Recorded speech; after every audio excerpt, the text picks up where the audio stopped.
Thanks for checking out this video on the Necromancy Cosmetica Gothic Romance palette. I'll share how this palette looks, my swatches, a couple of looks I created, and then my final thoughts.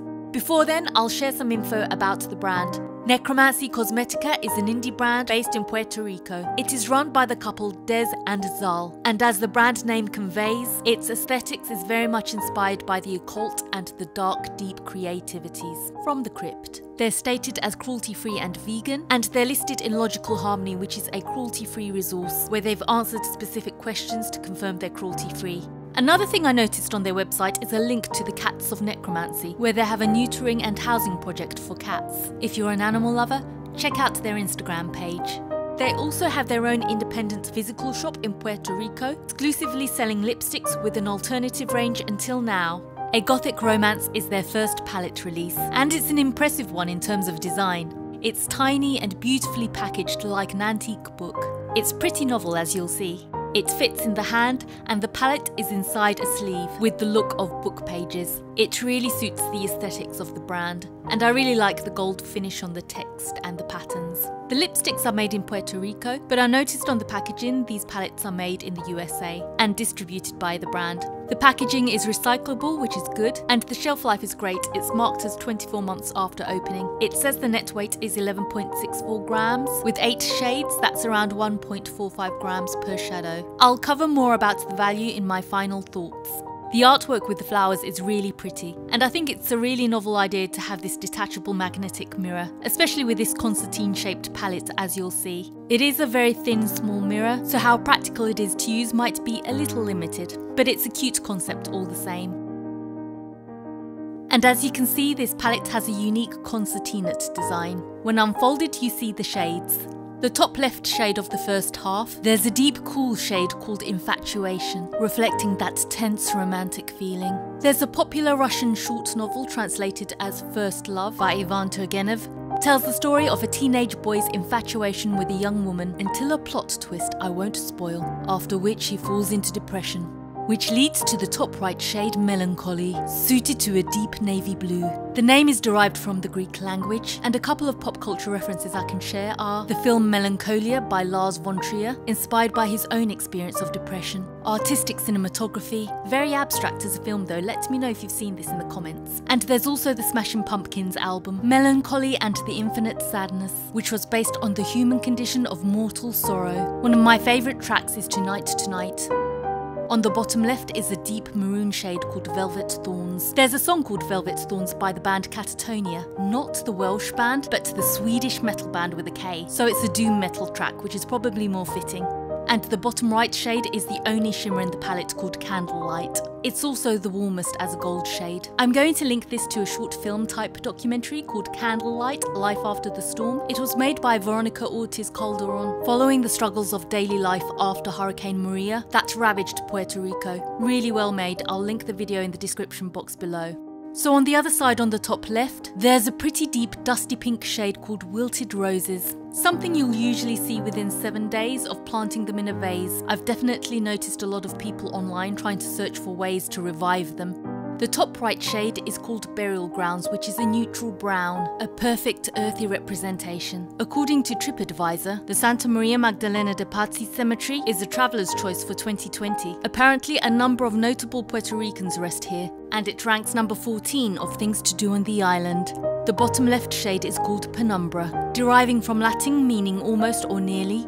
It's often referred to as the partial second shadow during an eclipse, which makes sense as this is not a black but a very dark bluish grey shade. There's been comments that this shade looks very similar to Melancholy, and I was quite curious to see how they'd look in real life too. In the flesh they are pretty similar, but I can see a slight difference in Penumbra being a more neutral grey. I'll shortly compare the swatches. The last shade on the bottom right is called Fantasma, from Latin translated to phantom and most commonly known as a ghost, which leads me to the Tapia Theatre, known as Teatro Tapia, with an Italian-style architecture built in 1824 in San Juan, and it has a reputation of being haunted.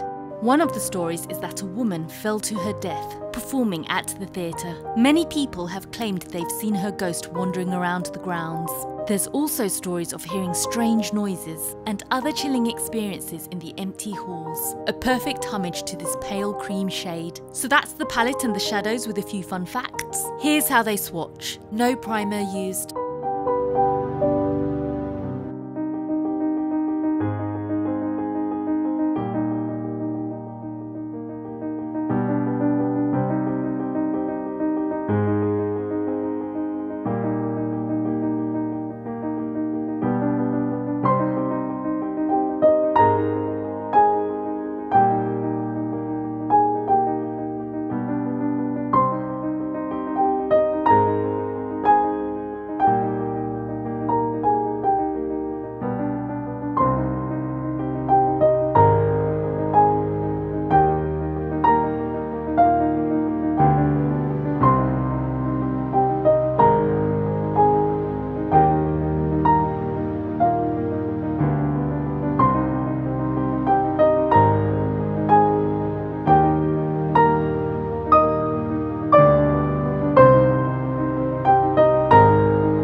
So those are the swatches. I thought I'd swatch the two similar shades side by side, and this is how they look. I swatched them pretty hard, but hopefully you can see the slight difference.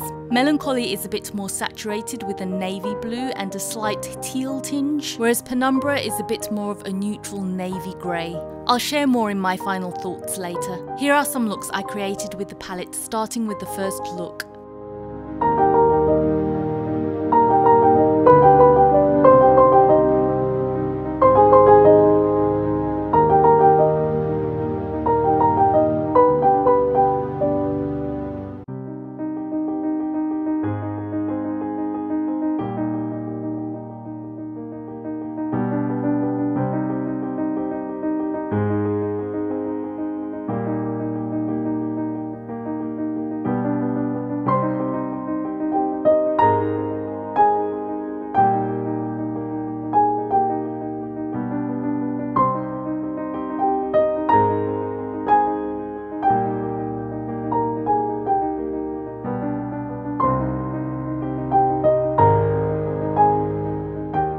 That's the first look. Very neutral but deep colours. Here's the second look.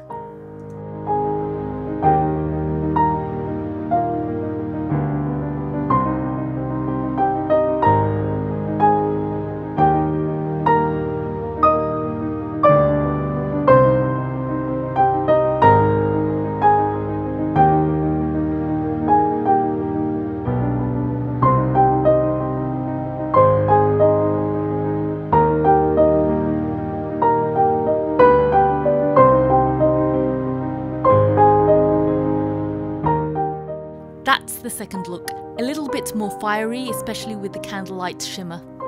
Here's the third look I created.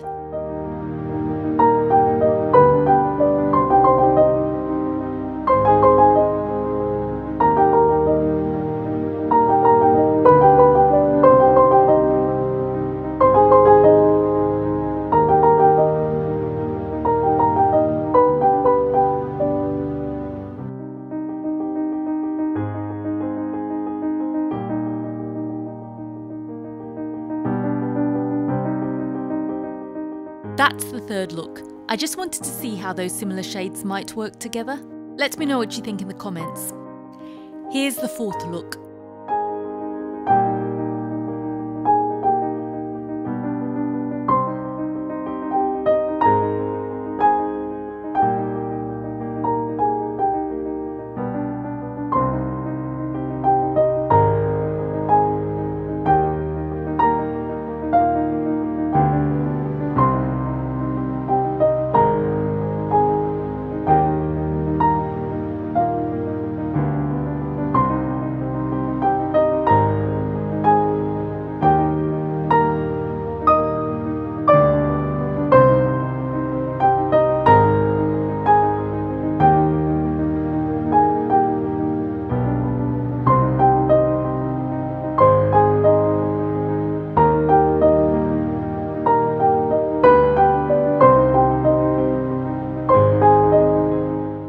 So that's the fourth look. I attempted to do a neutral nude look with a pop of red shades, but all the shades are pretty deep, so it turned out pretty interesting. I did manage a neutral nude look just by tapping with a really soft blending brush into the Burial Grounds shade.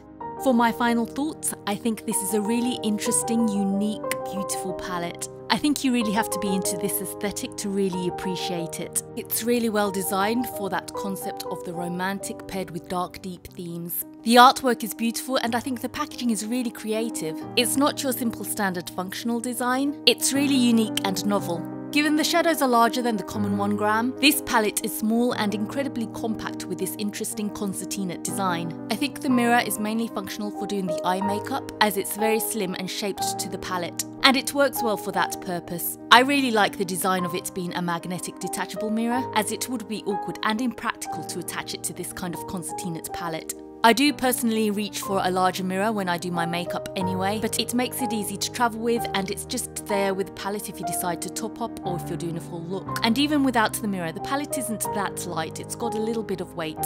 I don't think it's that heavy that it's inconvenient though. I do think you have to be careful with how you handle the palette though, especially while you're applying. Because of those folds, it won't lay out as flat. Texture-wise, the shadows have that nice slight soft feeling, not too soft once again. It will get hard pan if you press a lot on it, which is normal. But I really don't think you'd need to do that with these shadows because they're so pigmented and the shades are very deep. In fact, they're a lot darker and deeper than they appear in the palette. And it could be because of the way the eye perceives that colour story layout against a black background in that palette. I think these shades have a really good balance in that way, that it can work with most complexions. I think Fantasma is the only one that's actually light, while still being pigmented like the other shades. Having tried out the Melancholy and Penumbra shades, I do agree they can look really similar. I reckon you can get away with using either one or the other to create the same look. But I also decided to try swatching them with a much softer brush and a lighter application. And I found that they can be quite different if they're blended this way. I guess it depends on how much you're into these dark neutral shades. If you appreciate those subtle differences between a strong saturated navy teal and a more neutral soft grey shade, you might like these options. My finger swatches might look a little different,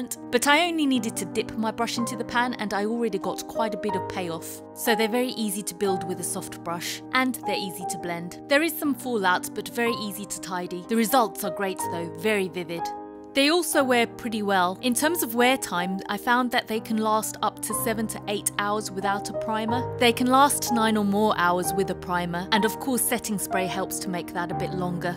The full price of the overall palette is $42, so not necessarily an affordable price range, but it is a high quality product. You also get more than the usual 1 gram per shade, and it lasts for 24 months. Now in terms of the design, which is the overall packaging, the quality of the shadows, I actually think that's okay because it's not your standard palette. With that quality of the product, I think it's worth the value. Of course, if you're in another country and you're using international shipping, you have to consider those shipping costs and custom duties. They do include custom costs at checkout, so it's quite convenient, so you don't have to worry about that. And for the UK, that means you won't get charged an admin fee with Royal Mail as part of the custom duties.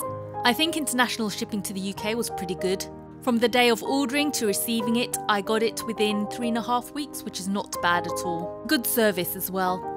So I'd recommend a Gothic romance palette to those who really enjoy this aesthetic more than just the makeup, so really would appreciate something like this in their collection. If you can afford it, or save up for it, or maybe put it on your wish list, I don't think you'd be disappointed. So let me know what you think of this palette. Do you enjoy makeup like this, or are you more interested in the product? Comment below, and thanks for watching.